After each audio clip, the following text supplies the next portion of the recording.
Thank you for joining me. I've got another game of Miaoyi's. This one was just played last week, actually. I just stumbled into it. Did anybody else know she was playing a tournament last week? If you know about stuff like this, please let me know in the comments. But yeah, she played several games last week, including a couple of Grandmasters. This is one of the poor guys that facing off with her. So Boban is of Serbia, so Serbian Grandmaster, born in 1988, facing off with Miaoyi, born in 2010. And yeah, she's rated 2399. And oh yeah, Boban rated at 2513. Let's just go ahead and get right into the game here. So Miaoyi wielding the white pieces starts with pawn to e4. We have c5, the Sicilian on the board. Even better, this becomes the dragon variation of the Sicilian, but we'll continue. We have knight to f3, and now pawn to g6. This is the hyper accelerated dragon. Yes, dragon variation of the Sicilian. Pawn to d4 now, and of course, pawn captures on d4 by black, and Miaoyi recaptures with the queen, threatening the rook right away on h8. So we have knight to f6, as is often played in this position. In fact, this very position has been played more than 1,000 times in top master play. Miaoyi now develops her knight to c3 here, and we have knight attacks the queen with knight to c6 by the Grandmaster. Miaoyi moves her queen to a4 now, and now we have pawn to d6. I should say I was excited about this variation, the dragon variation. I play this, although I usually have my bishop here a lot earlier. That's just a great piece to have there. So I feel like he's neglecting the best part, the dragon bishop here. We now have pawn to e5 by Miaoyi. Well, I guess she figures he hasn't castled yet, and it's okay that she's not close to castling either, going ahead and playing this move. And now the Grandmaster recaptures with decaptures on e5. Miaoyi captures with the knight now. And now we have queen to d4 by the Grandmaster. Miaoyi captures the knight on c6, best possible move in the position. And now queen captures queen on a4 by the Grandmaster. Miaoyi, of course, recaptures. Knight captures a4. And now we have pawn captures on c6. Says that's a brilliant move, or that's supposed to be a great move, but yeah, of course that's what you're going to play here.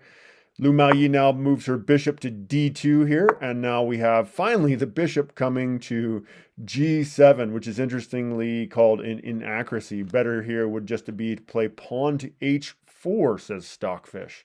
Anyway, we will continue with what actually happened on the chessboard. We have bishop to c3 by Miaoyi, and it is as of this move on move 12 that we have a brand new chess game. This position has never been played before, and yeah, it is called an inaccuracy here. You haven't developed your bishop here. You're nowhere near castling. Well, I mean, you're near castling, Miaoyi, but shouldn't you get your king safe here? So yeah, this move hasn't been played before, because in other positions, the best move is bishop to e2 here, but bishop d3 has been played, bishop to c4 has been played, and also has castled queenside was played in this position. So yeah, this move a bit of an inaccuracy, not the strongest way to go, but black is probably going to castle to the king side here, as most often happens in the dragon. And yeah, she wants to undermine that bishop as soon as possible. Let's see how this continues now. We have castles now by the Grandmaster, and Miaoyi moves her rook to d1. This is being called a mistake here, saying it would have been better to move the bishop to d3, and then for some reason Stockfish thinks the bishop is then going to go here, I guess to prevent castling queenside, I suppose, so that both players castle to the king side. I suppose that's probably why. So yeah, if you castle to the queen side, then you know, there's this pawn rush coming in some sort of fashion, going after this hook here that is created by the dragon. The dragon variation, yeah, you're kind of weakening your king by pushing this g6 pawn. If the bishop is ever lost, it could be a serious problem. So, yeah, getting the bishop out of there, preventing them to go queenside, I think that's the idea behind that line. But let's continue with what actually happened on the chessboard. We have pawn to e5 by the Grandmaster, and Lu Maoyi now moves her bishop once again to b4. What are you doing, Lu Maoyi? You need to develop your bishop. she would beat me badly probably in a chess game, but yeah, this is not very principled play by Lu Maoyi, moving this bishop for what, a third time now. But we'll go ahead and continue with what happened in the chessboard. This is just being called an inaccuracy. You need to develop your pieces, get your king safe. Although with the queens off the board, maybe not such a big problem. The Grandmaster moves his rook as it was under threat, and now Lu Maoyi does finally move her bishop to c4, although now the computer actually likes rook to d6, saying, hey, why don't you move your rook for a second time, Lu Maoyi? But we'll continue. You know, Lu Maoyi's move was just fine. Knight to d5 now by the Grandmaster, and Lu Maoyi moves the bishop once again. This bishop is a happening piece. So now bishop to c5 by Lu Maoyi, which is a good move, although the computer actually likes just moving the bishop back to d2. We now have bishop to g4 by the Grandmaster, and Lu Maoyi goes ahead and plays pawn to f3. These are just, you know, so the little inaccuracies saying there's slightly better ways to play. We're not going to go into every little inaccuracy. We will take a look at mistakes though. So bishop now to f5 by the Grandmaster, and Lu Maoyi goes ahead and captures the knight on d5. We have pawn captures on d5, and Lu Maoyi goes ahead and plays rook captures d5, and she is a pawn up in the position. We now have pawn to e4, and that's going to be a hard pawn to hang on to now that she is not castled. And Lu Maoyi decides she's not castling here. She just goes ahead and moves her king to f2, and the engine does prefer castling in this position, but we will continue. Lu Maoyi's move is a good move. That's a good way to go. So we continue. Best move for the Grandmaster, just pawn captures on f3. Lu Maoyi captures back with the pawn. Best way she could play it. And now bishop captures on c2 by the Grandmaster, attacking Lu Maoyi's loose knight here. So we have knight back to c3 by Lu Maoyi. And now rook to b8 by the Grandmaster. Lu Maoyi develops her rook to e1 here. And now rook to c8 by the Grandmaster. This is being called a great move. And Lu Maoyi moves her bishop back to a3, which is also a great move. Bishop to f5 by the Grandmaster. And now Lu Maoyi plays rook to e7. A lot of times it's a good idea to get your rooks to the 7th rank if you're playing white, or the 2nd rank if you're playing black, to restrict your opponent's king as you come into the endgame. This is just a strong way to play if you can make it happen. We have pawn to a6 by the Grandmaster, just saving that pawn, and now rook to a1 by Lu Maoyi, being called an inaccuracy, saying instead she should just move her king to g3 here, but we continue with pawn to h5. This is being called a mistake. As you can see, bishop to e6 should have been played in this position, and we will go ahead and take a journey into that variation now. So instead, the Serbian Grandmaster should have played bishop to e6 here. Best for white would be rook back to d2. Bishop then attacks the rook by moving to h6. Lu Maoyi would be forced to move her rook once again to d1. We would have bishop to f4 best for black, and white would be forced to push the pawn to a4. Rook now to d6 would be best for black, and then white should lift the rook to d4 here, attacking the loose bishop there. Bishop back to c7 would be best for black, and then king to g2 would be the best way to go for white. And this would be a better way to play for the Grandmaster than the position he ends up facing on the chessboard. But we will go back to that position now. So the Grandmaster plays pawn to h5, and we continue. Lu Maoyi grabs the a6 pawn. Rook captures a6. We have pawn now to h4 by the Grandmaster, being called an inaccuracy, again saying attack that rook. But we continue with Lu Miaoyi playing rook now to a4 here, attacking that h-pawn. And now the Grandmaster does give up his dragon bishop for the c3 pawn. I guess he is winning an extra pawn here. So saying this is a good move, but better would be just to push the h-pawn. I personally would not give up my dragon bishop unless I was getting something really good for it. But I guess with the queens off the board, it's not as dangerous. Lu Miaoyi plays pawn captures back on c3 here, and now we have rook captures c3 by the Grandmaster. So the Grandmaster getting his pawn back finally. Lu Miaoyi now plays rook to d2 here, best possible move in the position. And now king to h7 by the Grandmaster.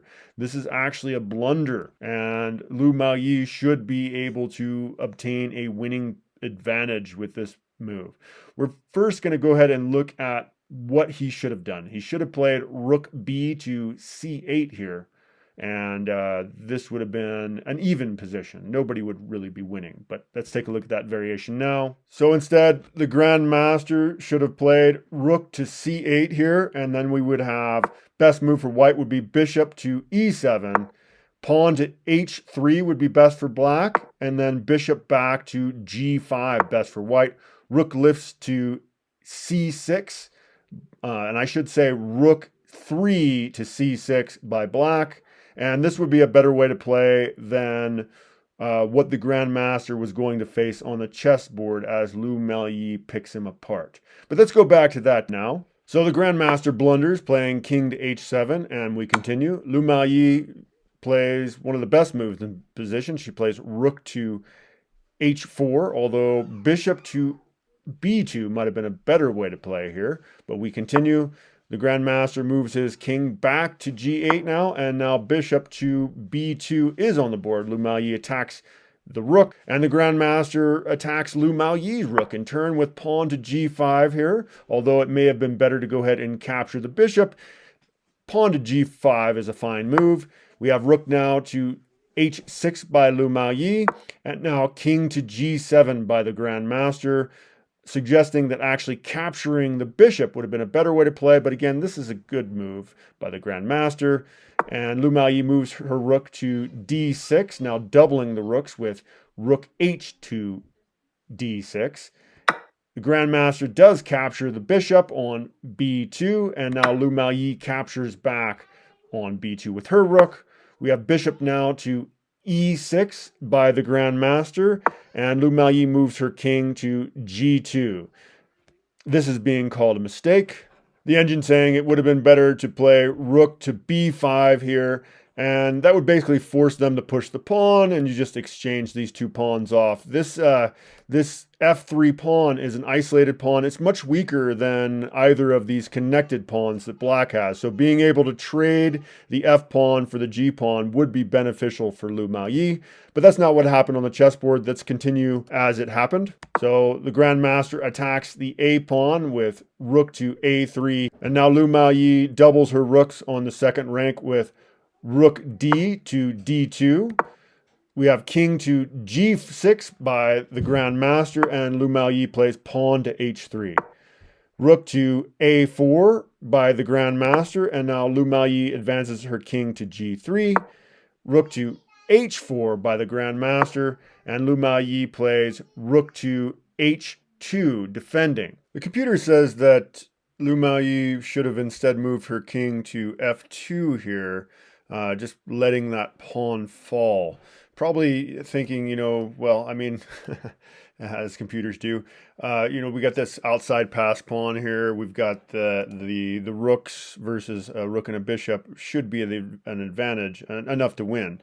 But Lu Miaoyi is probably worried about the fact that she's got these pawns. This pawn structure is not great over here, obviously, and it may be hard if traded down to an endgame to actually promote this a pawn. A lot of times the rook pawns are difficult to promote. Anyway, we'll continue with what actually happened on the chessboard. Black goes ahead and moves his king to h5 here. Not the best move, saying instead get the rook in front of the pawn on a4, but we'll continue. We have rook now to f2 by Lu Miaoyi. This was a mistake. Lu Miaoyi should have instead moved her rook to b5. That would have been a lot more active spot for the rook, and we'll take a look at that variation. So instead, Lu Miaoyi should have moved her rook to b5. We would then have rook to a4 by black would be their best move. Pawn then to h4 would be the best way to go for white. Pawn to f5 then for black, and then the h-pawns to go ahead and capture on g5. King captures on g5, and this would have been a better way for Lu Miaoyi to play. She would have had a more dominant position here. But we'll go back to what actually happened on the chessboard. So Lu Miaoyi plays rook to f2, or I should say rook b to f2 here, and we continue with the Grandmaster playing rook to a4. And now we have rook to d2 by Lu Miaoyi.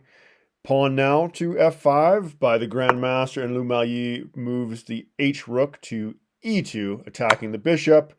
The Grandmaster go ahead and plays the checking move, pawn to f4. So Lu Miaoyi's got to move her king. She goes back to h2. A lot of times it's good to stay off the color of the bishop. It's unlikely the bishop's going to check her here, but a lot of times you want to avoid the color of the bishop just to stay away from checking moves, and that might be why Lu Miaoyi chose h2, which is a good place to go. Sometimes it's better to get the king more active if you can.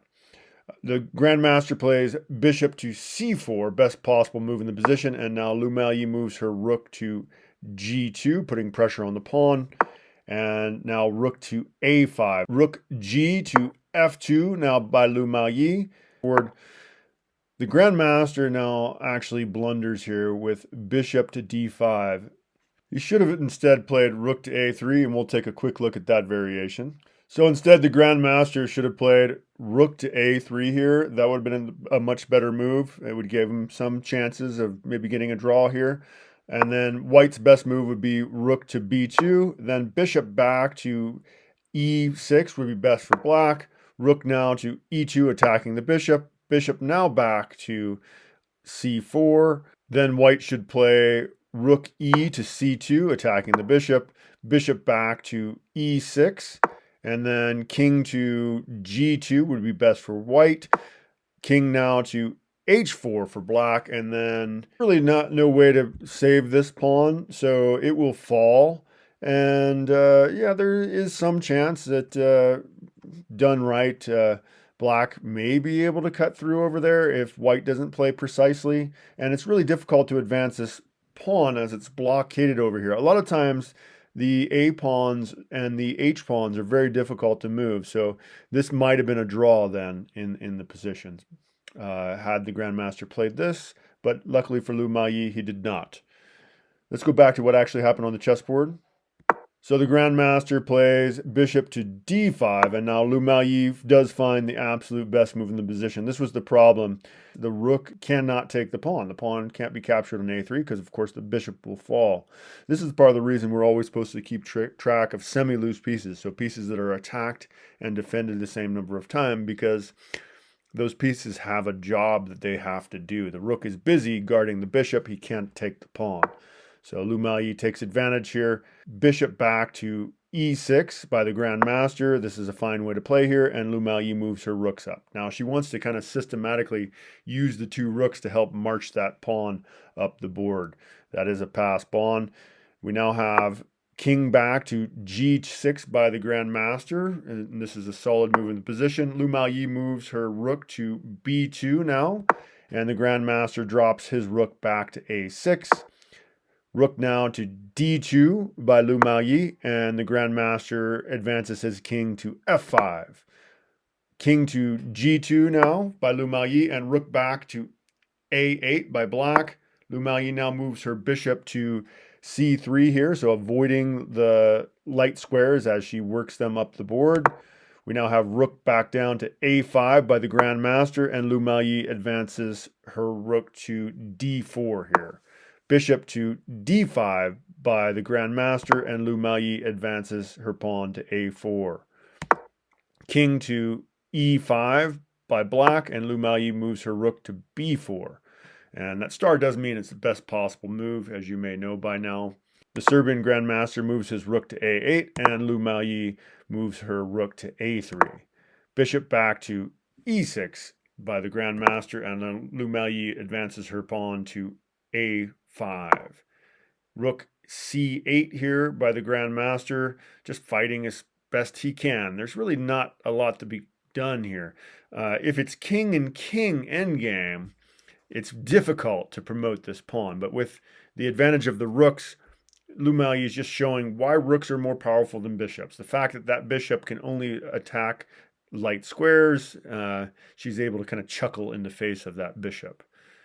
We now have pawn to a6 by Miaoyi, and now rook to c2 by the Grandmaster. Miaoyi moves her king back to g1, and now we have rook checks once again on c1 by the Grandmaster. Miaoyi moves to f2, and rook to c2 once again, checking Miaoyi's king. Miaoyi plays king e1, and now bishop to d5 by the Grandmaster. Miaoyi plays pawn to a7 now, and the Grandmaster drops his rook back to c8. And Miaoyi plays rook to b5 here, and it is in this move, on move 63, that the Grandmaster does resign the game. So Miaoyi does win. She's got a crown there, and there's really nothing that can be done here. I would probably play, you know, so she pins. The engine actually says best move is to play king to d6. Well, okay, I will just go ahead and take your bishop with check. How about that? Well, you probably should capture me back, and then how about this? I'll take a queen with check. Okay, so you pretty much have to take, and I'm up a full rook. That's that's not playable. There's no chance. At this point, then, I don't even need these pawns. We can just allow them to be traded off, or force them to be traded off, and then, yeah, we're up a full rook. The box checkmate. Check out my video on box mates if you haven't seen that. I've got a couple of different ones. I think I have a short and a regular version of that. So, yeah. It does make sense. The Serbian Grandmaster did resign this game as Miaoyi crushed him. He was toast. There was nothing left to be done. Anyway, so I hope you enjoyed that. I am covering all of the decisive games from the Tata Steel tournament. So all these super grandmasters, the greatest players in the world by far, are battling each other. And on my channel, I will cover every one of the victorious games.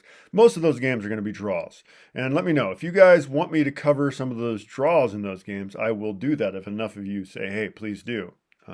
Anyway, yeah, thank you for joining me. Please like and subscribe.